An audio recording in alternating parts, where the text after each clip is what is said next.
The Industrial Revolution began in other parts of the world in the early 18th century, but as America was finding its footing, it would not get hit by the Industrial Revolution until the early 19th century. The individual given the most credit for starting the Industrial Revolution in the United States was Samuel Slater, a cotton mill worker from England who illegally immigrated from England to the United States. Upon landing, Slater partnered up with Moses Brown to create the country's first water-powered cotton mill.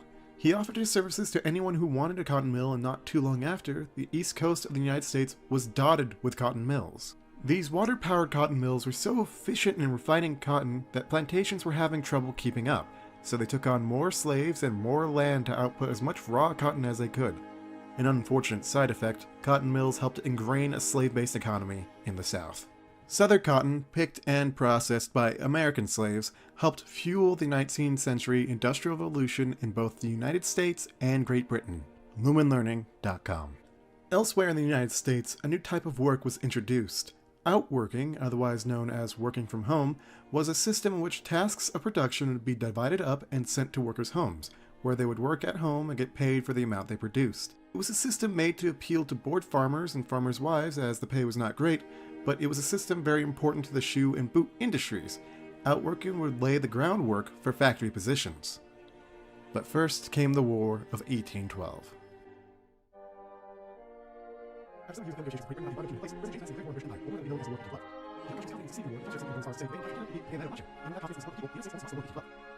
Hot off the heels of the War of 1812 was the Era of Good Feelings. A more ironic name than anything else, this era featured a divisive political atmosphere where the Federalist Party collapsed and infighting arose in the Democratic-Republican Party. More important to this video, however, the Era of Good Feelings also featured the beginning of the Market Revolution. The Market Revolution shifted the country's economy from agricultural to industrial. Mills and factories shifted the country's way of making money. No longer was pay determined on production, but instead on hours worked. Mills and factory workers now worked for a standard wage for a standard amount of time, directly in contrast to the farmers who worked all day, all season, and wouldn't get paid until harvest.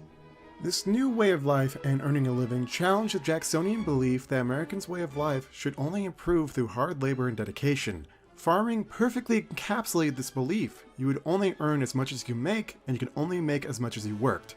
Jacksonian believers felt this shift toward wages was removing American freedom by giving them a boss, someone who controlled their means of living. In a way, they were right, but that didn't stop the explosion of hourly jobs in the North.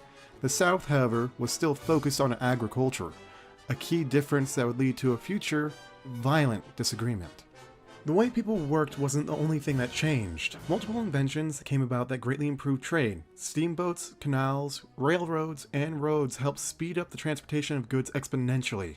Before steamboats, traveling up and down the Mississippi River was slow going and would take days. Steamboats were able to travel the length of the Mississippi River in half the time. Newly constructed canals helped extend the reach of steamboats, allowing them to travel further and further inward. This extension of travel had a positive impact for everyone in the area.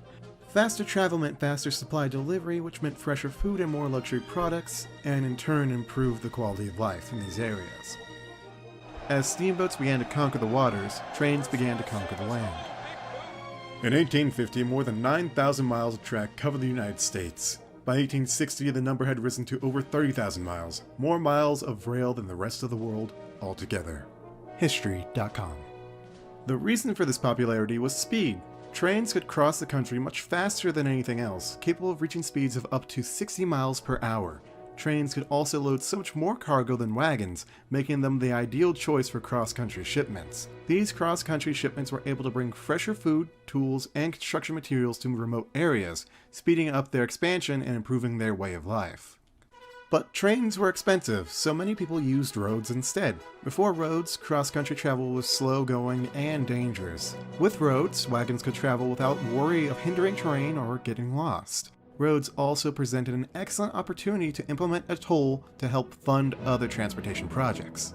I have no doubt that my engines will propel boats against the current of the Mississippi and wagons on turnpike roads with great profit. Oliver Evans.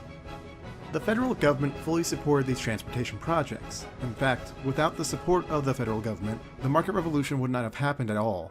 The government stepped forward and allowed investors to invest in these projects without facing any external risks by limiting their liability. If it weren't for the government reducing liability, an investor could be sued for an accidental train derailment, and those kinds of risks discourage investments. Because of investors, inventions like the steamboat, the train, and the telegraph were able to come to fruition. The War of 1812 taught the United States numerous lessons about fighting a war in such a large country, the most poignant of which was communication. Communication was very difficult and messages would sometimes take weeks to arrive, which is not ideal for a country in war. This problem was later solved with the invention of the telegraph, a series of point-to-point relays that allowed near-instant communication over a long distance by utilizing audible dots and dashes. Not only was it simple to operate, it was also simple to implement. All the system needed was a key, a battery, wire, and a line of poles between stations for the wire and the receiver. History.com. The invention of the telegraph changed not only the country, but the world. People could talk to anyone from anywhere that had a telegram post. This openness of communication allowed trade to thrive. Merchants now knew how much to expect to sell in any given market, allowing for a much more nuanced trade economy. People were now able to send messages to family members across the country. People were now able to expand their experiences by talking to someone who lived in a completely different part of the country.